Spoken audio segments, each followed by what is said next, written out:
Hey guys, this is going to be the next part of the video sequence, and this is going to be on the trigger mech, alright? So, the first thing you're going to want to do to take apart your trigger mech is take your small Phillips head screwdriver and take out these 4 screws right here, and that screw. You're going to need a bigger screwdriver, I think, for that one. So, I can speed this up.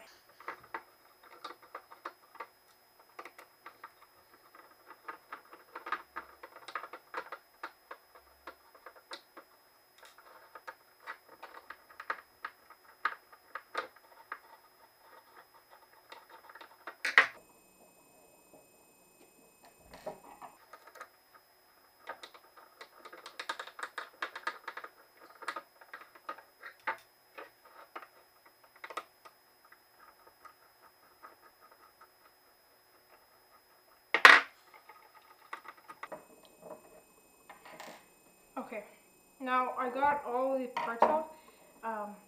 For your trigger box, it might be under tension, quite a bit of tension. Mine doesn't seem to be. Just make sure you hold it together just so things don't fly off and springs shoot everywhere when you use parts. So yeah. You can take those screws and just set them off to the side that you just took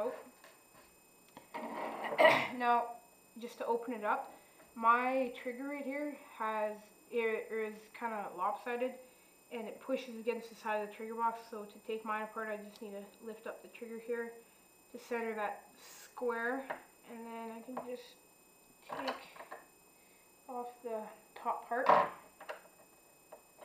and just be very cautious of flying parts because you definitely do not want to lose anything in here. Yeah, I'll put that back to how it was. So when you open yours, if nothing flew out or anything, this is how it should look. To completely take it down, you just remove this top part here, which is called the sear set, and this long bar right here is called the trigger sear, and then this second sear right here that pivots within it is called the piston sear. Okay. So if you have upgraded those, then you can just replace them in the next steps. Yeah, be sure to keep that spring too. And then afterwards, you can take out the trigger right here. I'm not going to do that because mine takes like 20 minutes to put back in. It's just such a pain. But chances are you won't have to replace your trigger or anything. Also, if you're gonna want to tighten the trigger's pull or loosen it, you can screw and unscrew these screws on the side to adjust it. So yeah, and then there's also another part at the top here. I'm not too sure what this is called, but it has this kind of post, and then it has a very small spring. You don't want to lose any of these, but if yours flies out, you just put the spring on this little knob right here, and then you just hold it there and place it back into the box at the top, making sure.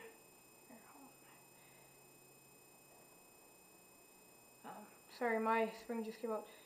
It's almost easier if you just take the post and then just put it on to its track right here, and then take the spring and place it between the 2 knobs. Each part. Hold on. Wait, this thing's such a hassle to get back in. I can speed this up.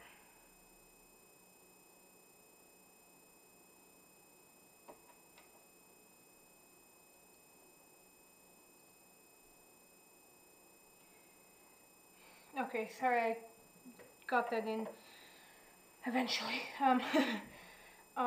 Okay, so once you have that in, you can take your upgraded sear set if you have one, and then take and place it back to where it was.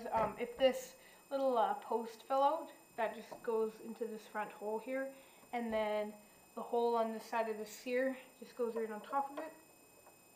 And then after that, you just take, you replace it back in by just pressing and pushing towards you, making sure the post is aligned and the spring is seated correctly there. You'll kind of know when it's in place.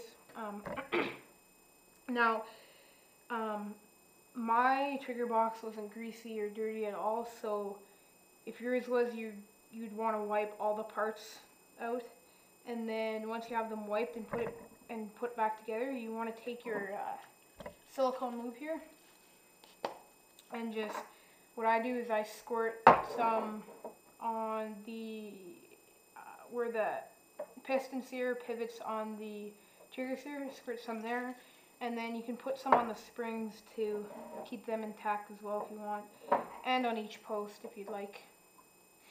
And then once you got the lube on, then you just take the top part of the trigger assembly and just put it back on, making sure that those the trigger post and the sear post are aligned correctly and that everything seems to be working. A way to make sure that everything is in place is if you take your finger and press on the the trigger sear up here. You can just put some pressure on that and then take the trigger and pull it, and if the sear falls down and then springs back up, you know you've done a good job and it's all good. You can put it back together. Now you just put the screws that I previously took out before back in. I can speed this part up.